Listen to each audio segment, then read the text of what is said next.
Hello and welcome back. This is Penny Sansevieri, And Amy Cornell. and this is the second of our rerun shows that we're doing. This one is actually from June of 2021, and it was a really, really popular show at that time. How to market your book as a summer read, and we were going to redo the show, but then we listened to it. We're like, oh my gosh, this information is still very current, and it was so popular at the time. So we decided to rerun it, and we'd love to get your feedback on presenting these shows because we have grown this audience for the podcast so much in the last year that I think many of you missed some of our heavy, like our super, super popular shows from even a year ago. So we hope you enjoy it.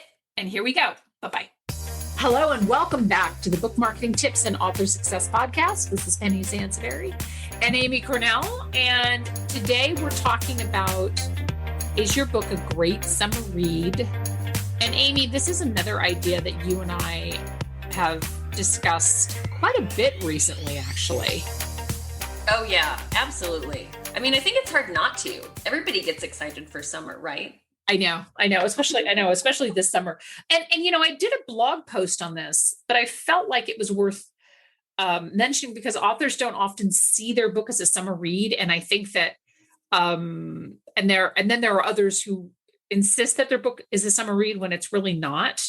So I think it's good to, I think it's good to create sort of that distinction. Not that you shouldn't push your book out all the time, but summer reads, as you'll learn from this podcast, has a little bit of there's a little bit of there's some changes that you can make to your book, and there's some enhancements that you can do that really help to push it out in front of your audience. And I think that one thing that we're going to see this year that we're going to talk more about is, are people really are summer reads in 2021 the same as they were, let's say, in 2019? Because we can't really say 2020 because nobody really had a summer in 2020. But, are they really the same? And that's hopefully what we're going to, what we're going to expand on. But before we get too far down this topic, I just want to remind everybody that we are doing, we're doing a new promo, which is your most pressing marketing question or publicity question, one of either or. And if you can send that in, the contact details will be in the show notes. We will answer your question in the last 5 minutes of the show so that we know, so you have to listen to the whole show. But one of the reasons we really like this is because I know sometimes, and we won't mention your name if you don't want your name mentioned on the air. Absolutely. And make sure to put that in the note too. You may feel like your question is really embarrassing and you should know this, or everybody else knows this. You might really be surprised that a lot of people don't. There's a lot of people may have the same question that you do. So I think it's definitely worth mentioning. We also love reviews. So by all means, wherever you listen to your podcast, please make sure and leave us a review. Tell us what you liked. We love show ideas. So contact details again in the show notes. Send us your show ideas. What do you want us to talk about on an upcoming show? So let's dig into some ideas for summer reads. I mean, like, what kind of books could be considered summer books? And I realize that we're sort of at the cusp. By the time this show airs, we're sort of at the cusp of, hey, it's already summer. But summer is different depending on when kids are out of school and things like that across the country. And we know that genre fiction has always been big. Like typically, genre fiction is a big, it tends to align with a big summer book. But I think given how serious everything has been, just the world news and everything that's going on, I think we might start to see more lighter books for summer reading. So nothing too heavy. At the same time, true crime continues to be really big. And it's also something that you can lose yourself in. So I think, we are going to see a lot of that as well.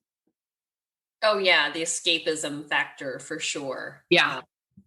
And, as a parent, I am 100% here to say that kids' books are huge. I have a child that's old enough to be an independent reader.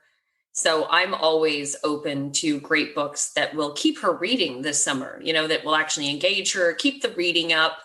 Full disclosure, I'm not one of those parents that has them do homework all summer long, but the reading thing is still big in my house. So I think kids' books for sure help a parent out, get out there, do your part to, kind of wave your hands in the air and get in their faces, because parents are looking for things like that as well.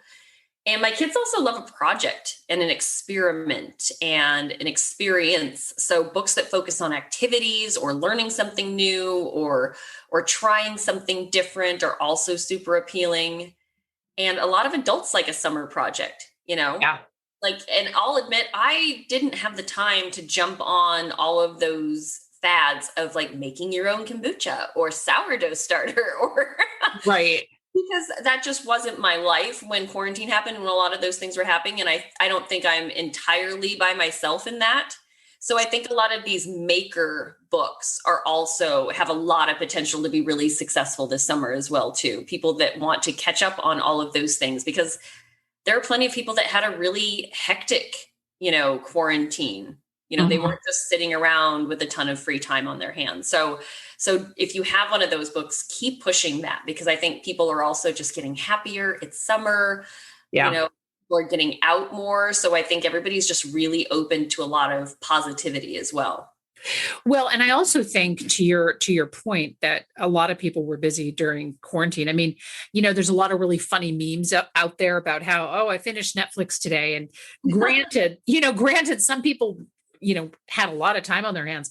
But I think that with the price of gas and with the price of airline tickets, I mean, airline tickets are in particular really expensive right now. I think you're going to find a lot of people doing staycations. So craft stuff, like you mentioned, right? I think people who said, I didn't really have time to do this during quarantine. It was also, let's face it, it was chaotic. If you've never worked from home and you're trying to figure out how to work from home, there was a lot going on and we had a lot sort of in our heads, and now everything feels like it's smoothing out. So people may be making time for crafts, right?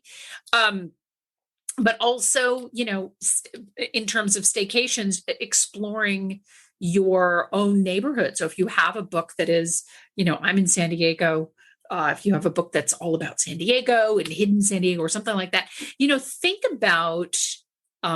about really giving that a do. And when the reason that we're talking about summer reads, sorry, I'm like falling over my own words here, but the reason that we're talking about summer reads now is because now is a really good time to do something kind of special and maybe a little bit different, which we'll address in a few minutes. But I think in rare occasions, books that aren't really good summer reads might be, like we talked about earlier, a little bit more serious in nature.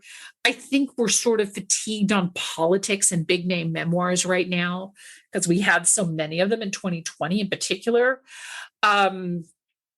that you may want to not necessarily not market your book if it's super serious or political or something like that. But the extra boost that we're talking about really kind of gives a nod to, hey, if you're going to be, if you've got some time on your hands, you may want to try that sourdough starter or whatever that craft is.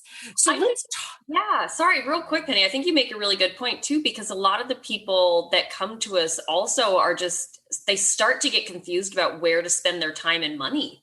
Yeah. So I think I just wanted to highlight that, because you made a really good point. I didn't want to move away from that too quickly, because most authors are dealing with a finite marketing budget for the year. Sure. This is also about being smart. So like you said, some of these heavier topics, don't do nothing. There are still some smart things you can do, because obviously we don't all fall into the same boxes and do the same things for the summer. But this is a good time to get smart about when to pull back a little bit, maybe on what you're spending on marketing and the type of ads you're running, if you're running ads and things like that, and give yourself a break so you can really use some of that budget and time for a time of year that really is more lucrative for you as well. Yeah. Yeah, exactly. That makes a good sense too. And same thing for summer reads. Like, this is a time where you don't necessarily want to be super conservative, because there will be other times a year where your book doesn't quite fit in as naturally. So, kind of embrace when it works for you. Well, and the beauty part, which we want to get into, we want to get into some of the marketing ideas. The beauty part about this is that it doesn't really take much, right? So we're not talking about re-releasing your book with a new cover. We're not talking about, you know, making massive changes. We're talking about some really thoughtful and smart pivots to get onto people's radar screens. Yeah, absolutely. Because people want a sure thing. And you say it all the time, Penny, everything is distracting. Amazon's distracting, everything's distracting. You add in summer and kids home and people going out more. So there's a lot of distractions going on. So buyers want a sure thing, and you want to make their decisions super easy. So, one really simple thing you can do is add a reference to being a summer read or summer activities or finally making time for yourself now that summer is here. Things like that added to your book description could actually make a really huge impact on how quickly people are converting from shoppers to buyers. Yeah. Yeah, absolutely. You could also I'm a big fan of the Amazon Shorts video. You could also do a really fun short video for your book page too. Oh yeah, I would love to see that. If somebody has a maker type book, I would 100%. You've probably got me if you do a clever little short video about like a before and after or something like that. Would just be like, oh, okay, like you've sold me. I know what this book is about now. I can buy it. I feel good about buying it. Like, I think that's really brilliant. You know what? That's such a great idea. If you have some kind of a how-to book, you could do a quick little snippet video of some of the things that you cover, or one thing in particular that you cover in the book in terms of, because that for most of us, like, we love to try things. Amy is so much better at this than I am. I'm just going to be full disclosure. I am so intimidated by some of these maker books. I'm like, oh, it looks really good and I'd love to do it. And then Amy does it looks brilliant. And I'm like, well, mine would probably totally suck. But I think that you can speak to that majority audience that's looking at this thinking this would be a fun craft to do over the summer, maybe with the kids or whatever it is, refurbishing your an old desk or something like that. If you did a short snippet video showing people really how easy it is, or a quick little tip, I mean, something like that would absolutely capture my attention. Right? It makes a big difference because I think there's something with online retail now, bridging that gap. Yeah. And making it feel like a reality for the potential buyer is challenging. And I think video in something that really shows the meat of what you have is really smart, and it helps bridge that gap much quicker, because sometimes these books can be very conceptual, know? And so I think that's really important. I love that video idea. And we're always pushing authors to keep their author central fluid. That is not a static strategy. That is not a set it and forget it aspect of your Amazon presence.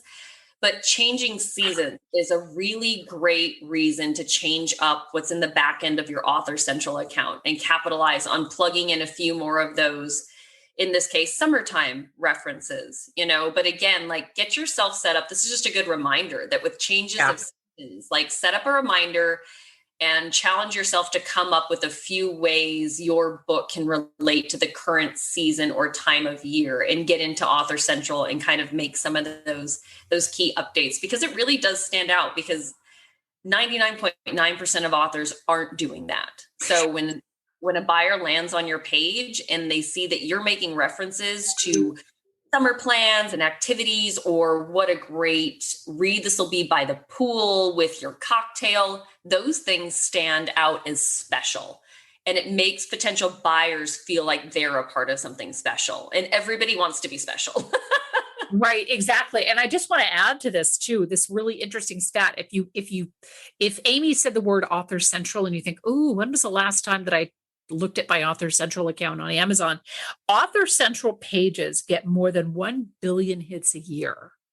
So it's not and you know what's so crazy is that it is something that I know a lot of authors overlook. It's easy to overlook. Like, I get it, but you really shouldn't. And you could use your Author Central pages for all kinds of really fun stuff, which we haven't done a podcast just on Author Central. We definitely want to do that. I know we did a series on Goodreads, which was super fun. Speaking of Goodreads, I think that there are some really fun promotional things that you can do also by doing a Goodreads giveaway to help spike some attention to your book, or an ebook promotion, or you could do both. You could also have some fun with Amazon ads too, which I love doing. And I think especially as a seasonal element. So if you're running Amazon ads now, you could run another one or another set of them. And when I say set, I usually run all three. I run the product placement, keywords, and automatic ads with a seasonal tie-in, with the seasonal ad tie-in too. But I think that, and not to get too far off the mark, in terms of promoting on Amazon, but if you're going to go after that summer read market, your social media should align with that too. So if you have, we talked about the video for the crafts, right? You could reuse that video in your social media, or if you have images of crafts, or summer reading images, or things that, spike their attention, you really almost have to. And I'm not implying that readers are not thoughtful, but you really actually have to kind of make that connection for people sometimes and say, oh, I hadn't really thought of this. This is great. I would love this book while I'm, on vacation or doing a staycation or whatever it is. Absolutely. And, you should always enlist friends to help you out as well, if you can. Yeah. Ask them to take a picture of your book in different locales, share those with you directly to send them to you to use, or better yet, ask them to share on their own social and tag you. The goal is to never be the only person talking about your book. And summer is absolutely not a time to be shy. So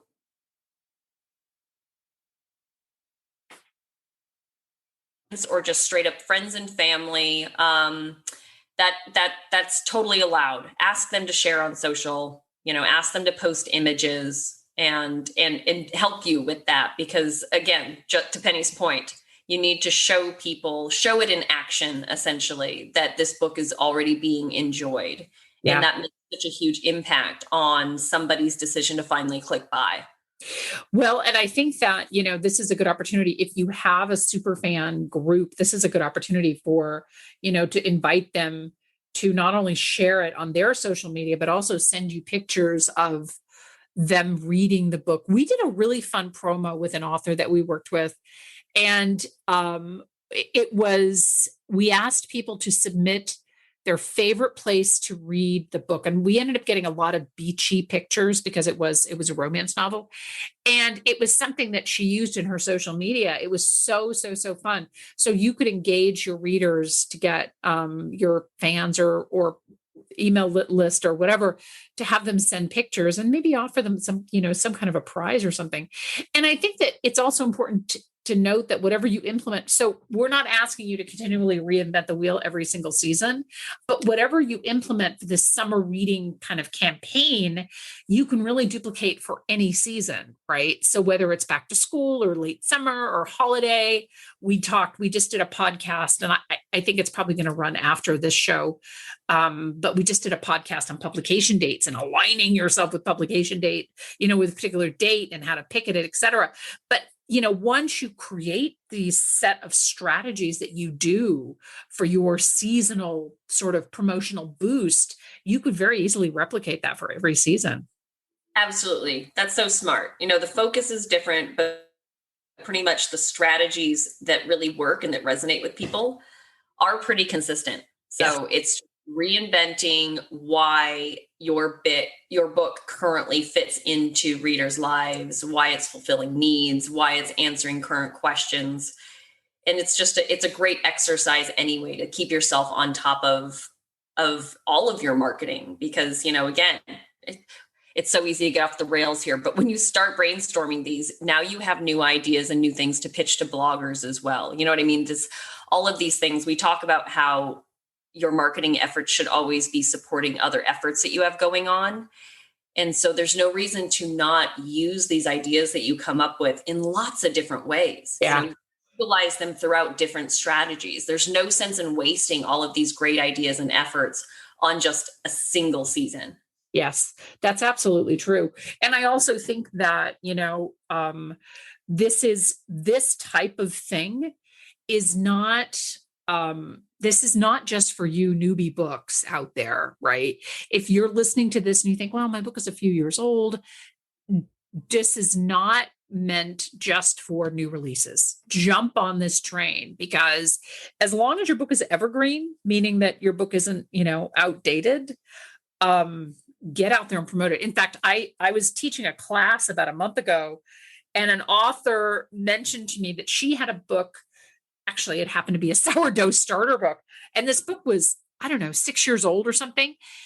And she has been selling this, and it wasn't even a book that she was pushing. Obviously now it is, because it just started selling out of the clear blue, which is a high quality problem to have. But, this is not a date sensitive thing. And, this isn't just for new releases. So if you have a book that's out there, think about, creating this great summer read, and then replicate this across different seasons, because you'll get much more bang for your buck. I want to thank you so much for tuning in, for listening again. Once again, what is your biggest marketing challenge? Send that over to us. The contact details are in the show notes. We love reviews, so please tell us what you think. Leave a review wherever you listen to podcasts. This is Penny Sansevieri and the ever awesome Amy Cornell. Thank you so much for listening, and thank you for helping to make this show so popular, because we're really rising up the lists of book marketing podcasts, and we're showing up in Google. We're getting some really great attention, so we so appreciate it. We hope the show is helpful, and we always welcome your ideas. Bye-bye.